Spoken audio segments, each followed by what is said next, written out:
Good morning, student. In yesterday's class, we have studied about the isomerism, and from that we have studied the three types of isomerism. Correct? कौन कौन से isomerism के बारे में हमने कल पढ़ा था? Very good. The first one is your chain isomerism. Good. Then second one it is your very good position isomerism. What is the difference between chain isomerism and position isomerism? Correct. In chain isomerism and position isomerism, it is a chain in the sense you have the skeletal chain. Either it is a straight chain, either it is a branch chain. तो chain form में है वो. And position isomerism में the position of the functional group is different. That is known as the position isomerism. Or double bond or triple bond is position difference, or substituent position is different. So that is known as your position isomerism. Very good, student. And the third isomerism which we have studied, that is in the structural isomerism, is ring chain isomerism. उसके अंदर आपके जो formulas के हिसाब से उसको ring form में भी आप फॉर्मेट कर सकते हो, या तो चेन फॉर्म में भी आप उसको डिस्क्राइब कर सकते हो. सो नाउ आइसोमर्स मतलब आपको पता है कि जिसकी स्ट्रक्चरल फॉर्मूला आप डिफरेंट करके बता सकते हो, और ओनली वन स्ट्रक्चरल फॉर्मूला जिसके पास है वो है हमारा मीथेन, इथेन एंड प्रोपेन. सो उसको आप डिफरेंट आइसोमेरिज्म के फॉर्म में शो नहीं कर सकते हो, because they have only one structural formula. तो थोड़ा सा एग्जाम्पल ले लेते हैं हम. कल हमने वैसे पढ़ा था, पर फिर भी चेन आइसोमरिज्म अगर हम लेते हैं तो चेन आइसोमरिज्म के कौन से एग्जाम्पल?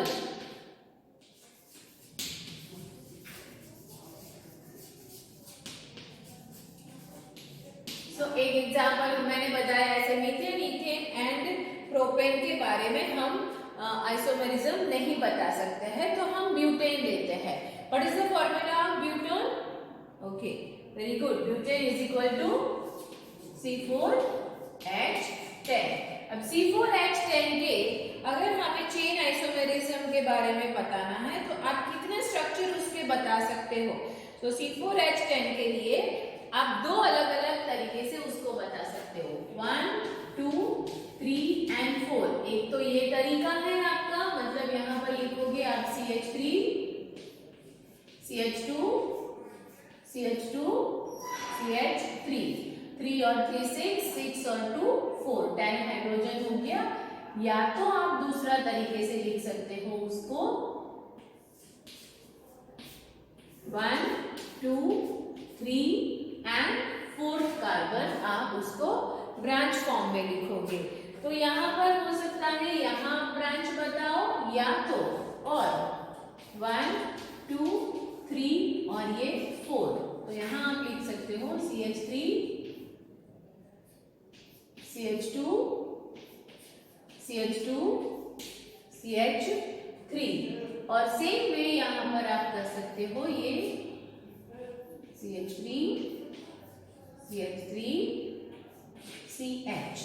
तो यहाँ आपने C4H10 फॉर्मूला के आइसोमेरिज्म में आपने बताया ये है हुआ आपका ब्यूटेन, और यहाँ पर आप उसको कह सकते हो ये 3 कार्बन और उसके साथ में नीचे जो है वो मिथाइल ग्रुप लगा हुआ है. तो ये हुआ आपका 2 मिथाइल प्रोपेन, क्योंकि यहाँ पर मिथाइल ग्रुप सेकेंड पोजीशन पे आया हुआ है और यहाँ पर मिथाइल ग्रुप फर्स्ट पोजीशन पे आया है. तो ये हुआ आपका मिथाइल प्रोपेन, ये 2 मिथाइल प्रोपेन. अब उसी तरह से अगर एक और एग्जाम्पल हम लेते हैं तो वहां पर हम कोई और ग्रुप अगर देते हैं तो वो ग्रुप के हिसाब से आप अगर आइसोमर्स बनाना है तो now this is for you student. You have to write down the isomer for the following formulas.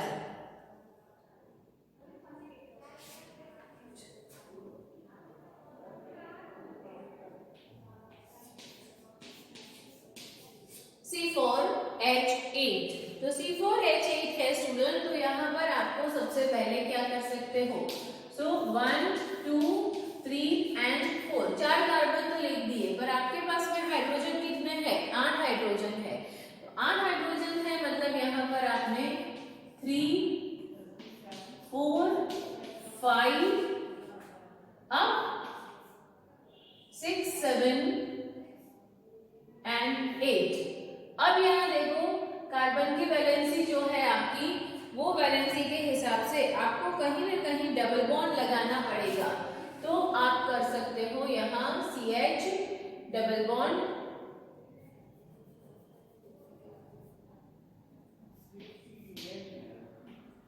तो इस तरह से आप यहाँ दिखा सकते हो।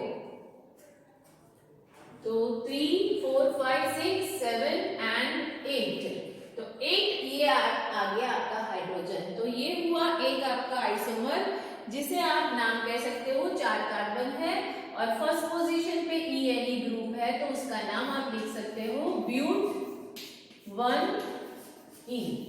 अब सेम वे अगर आपको इसका सेकेंड आइसोमर बनाना है तो आप किस तरह से सेकेंड आइसोमर बना सकते हो, तो यहाँ आप CH3 जो है वो नीचे लिख के उसका आइसोमर आप बनाओगे और फिर उसका नाम करोगे आप, suppose CH double bond CH2। इस तरह से आपने इसका 4 कार्बन 3 3 6 7 8,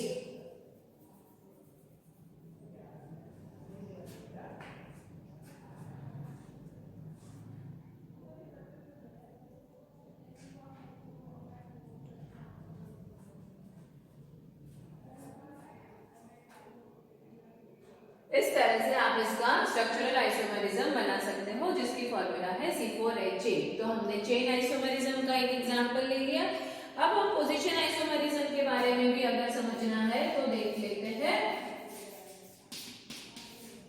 स्टूडेंट समझ में आ रहा है ना?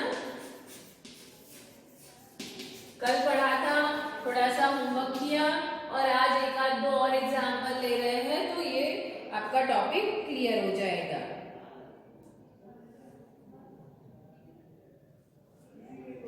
अब यहाँ यही एग्जांपल से हम चलते हैं, पोजीशन आइसोमेरिज्म को भी हम इसी एग्जांपल से डिराइव कर सकते हैं। चलो लेते हैं C4H8। अब हम डबल बॉन्ड की पोजीशन चेंज करेंगे, पोजीशन आइसोमेरिज्म है इसीलिए, है ना। तो पहला तो यही एग्जांपल ले लेते हैं हमारा CH3 CH2 CH double bond CH2। तो आपने एक एग्जांपल ले लिया ब्यूट 1E। अब पोजीशन आइसोमेरिज्म है मतलब यहाँ पर डबल बॉन्ड की आप जगह जो है वो चेंज कर सकते हो। So where you can place the double bond between second and third carbon. So CH3 CH double bond CH CH3।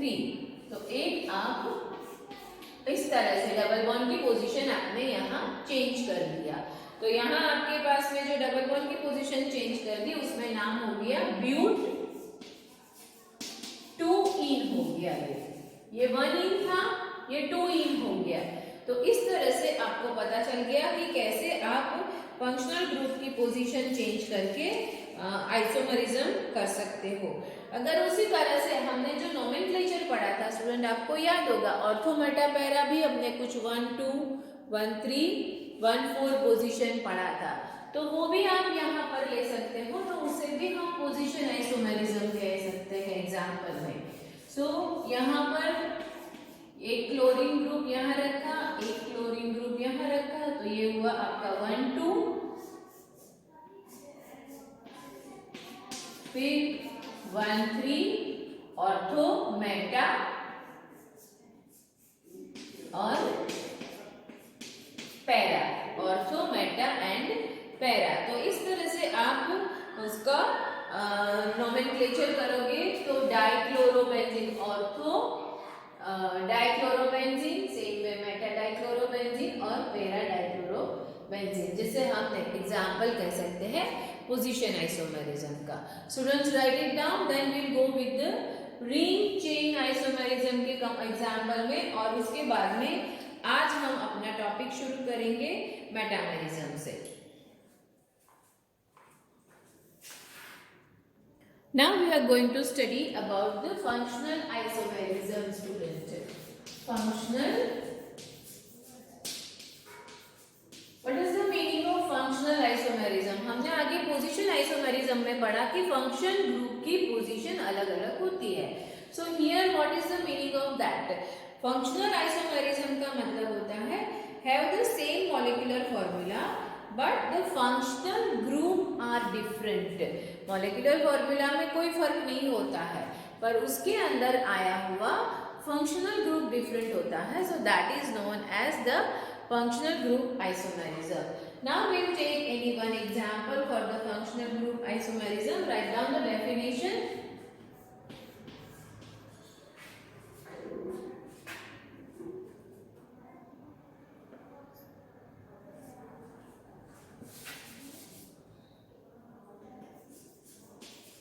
Molecular formula same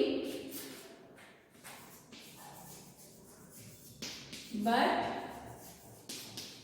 different functional group। तो उसका एग्जाम्पल ले रहे हैं। फंक्शनल ग्रुप यहाँ पर लेना है तो मॉलिक्यूलर फॉर्मूला ले रहे हैं C2H4O2। हमने ये फॉर्मूला लिया है C2H4O2। अब यहाँ पर आप देखोगे कि हमें किस तरह से उसे अलग अलग वे में हम बता सकते हैं। तो 2 कार्बन लेना है तो एक 2 कार्बन डबल बॉन्ड OH और CH3। तो ये हो गया आपका C2H4O2, C2H4O2। अब दूसरा उसको आप कौन से वे में रिप्रेजेंट कर सकते हो?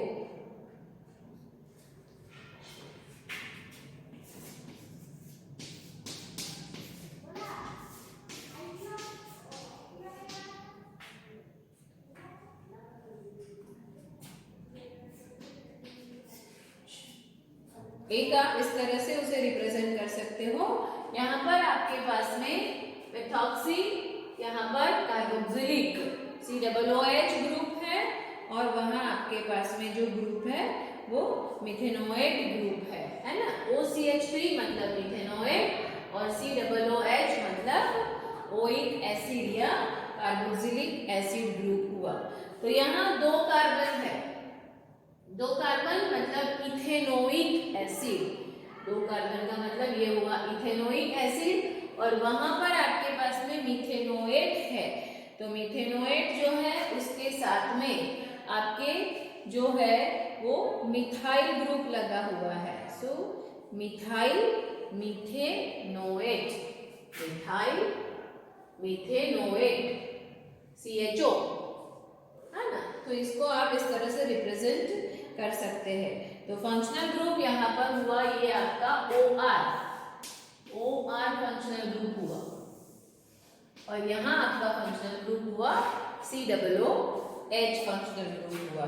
तो इस तरह से आप अलग अलग फंक्शनल ग्रुप सेम फॉर्मूला में कंसीडर करते हो, that is known as your functional isomerism.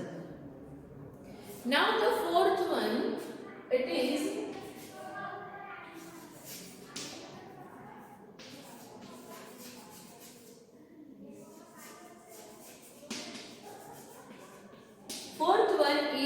known as metamerism.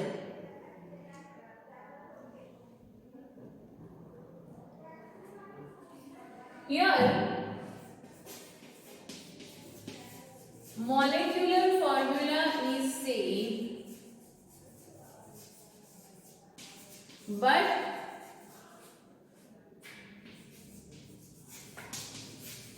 different number of carbon atom. Molecular formula is same but different number of carbon atom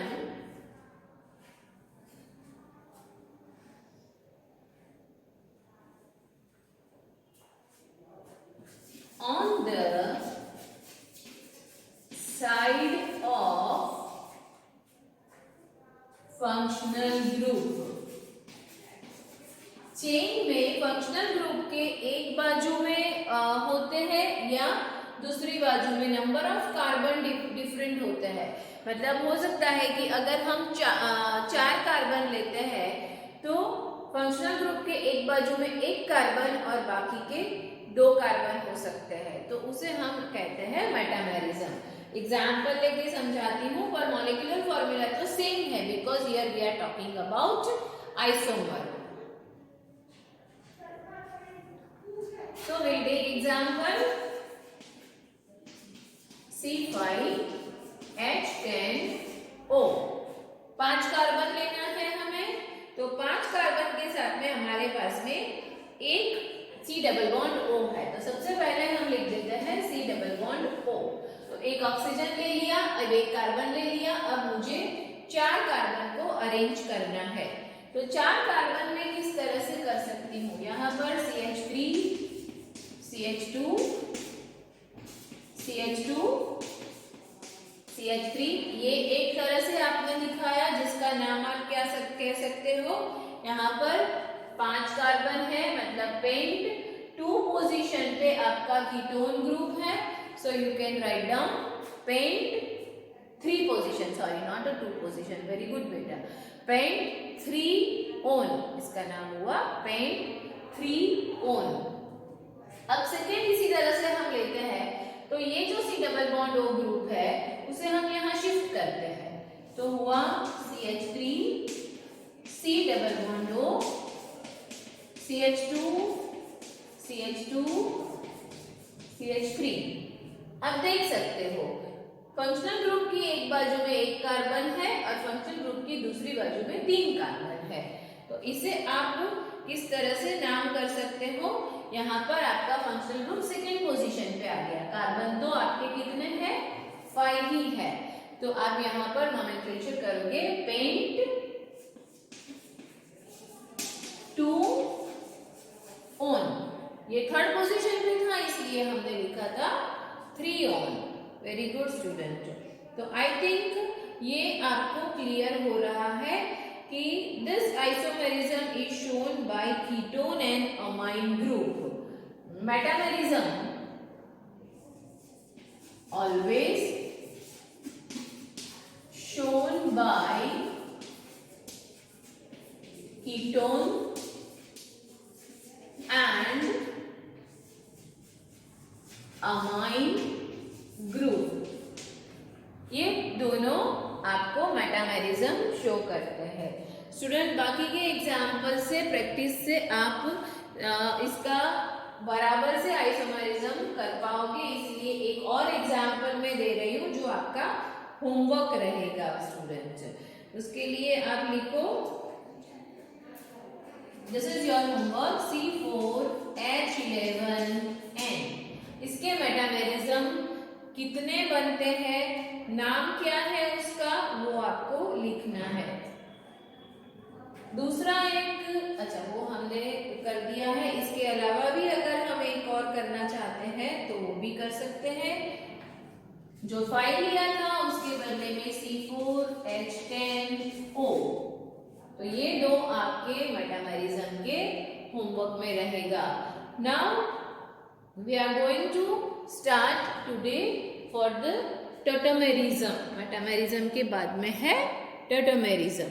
Tautomerism is a special type of functional isomerism in which student the isomer differ in the arrangement of the atom, but they exist in the dynamic equilibrium with each other.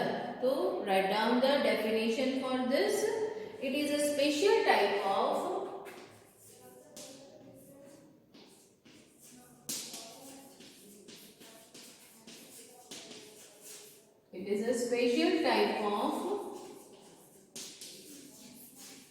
functional isomerism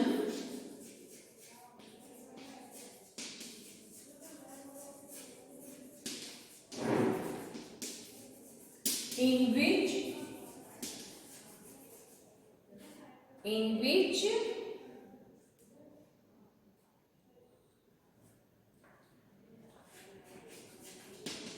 isomer differ in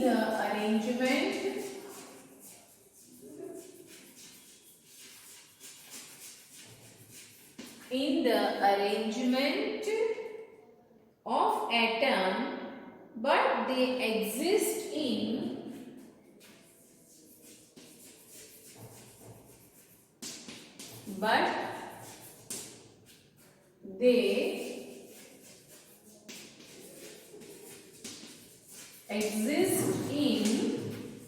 equilibrium. But they exist in equilibrium with each other.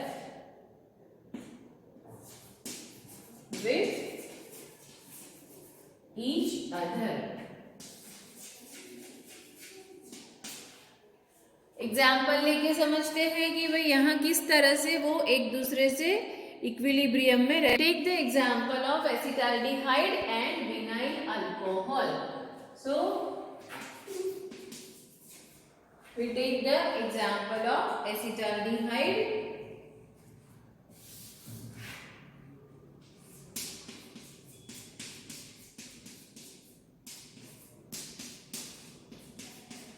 This is our acetaldehyde. Now another will be take, that is a vinyl alcohol.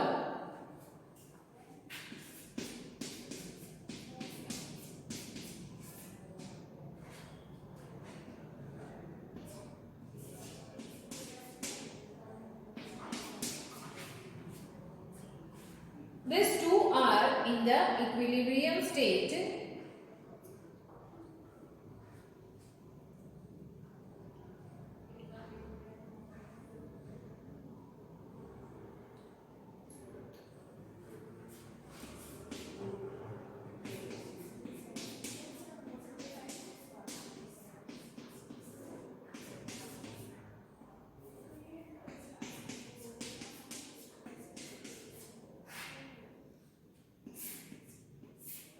Equilibrium है तो हमें उसकी sign भी बतानी पड़ेगी student.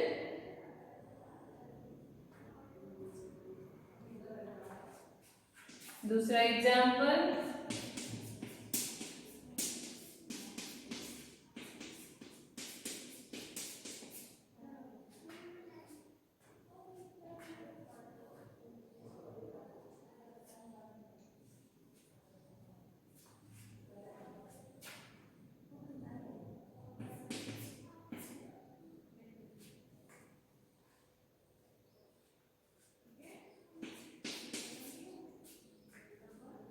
सो यहाँ पर हमने एक लिया विनाइल अल्कोहल एंड एसिटाल्डिहाइड. ये है आपका एसिटाल्डिहाइड और ये है आपका विनाइल अल्कोहल. ये दोनों इक्विलिब्रियम में ही होता है स्टूडेंट. तो ये हुआ टेट्रामरिज्म कि is a special type of functional isomerism in which isomer are differ in the arrangement. दोनों देख सकते हो आप कि आपके पास में यहाँ अल्डिहाइड ग्रुप है और यहाँ पर आपका OH ग्रुप है, अल्कोहल ग्रुप है. मतलब दोनों के फंक्शनल आइसोमेरिज्म पर एक दूसरे में वो इक्विलिब्रियम में रहते हैं. दूसरा एग्जाम्पल हमने लिया है, वो एग्जाम्पल है हमारा कीटोन का और अल्कोहल का. यहाँ आप देख सकते हो 3 कार्बन है, मतलब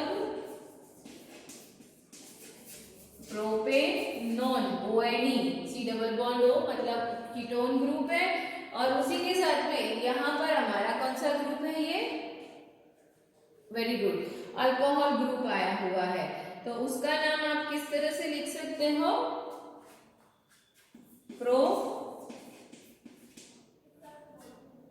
कौन सी पोजीशन पे आपके पास में यहाँ पर डबल बॉन्ड भी आया हुआ है, तो ओके स्टूडेंट, यहाँ OH ग्रुप है, ये गलती हो गई है, तो COH अल्कोहल है यहाँ पर। हाँ, तो प्रोप 2 पोजीशन पे OL है और 1 पोजीशन पे हमारा जो है वो ENE है। तो प्रोप के साथ में 1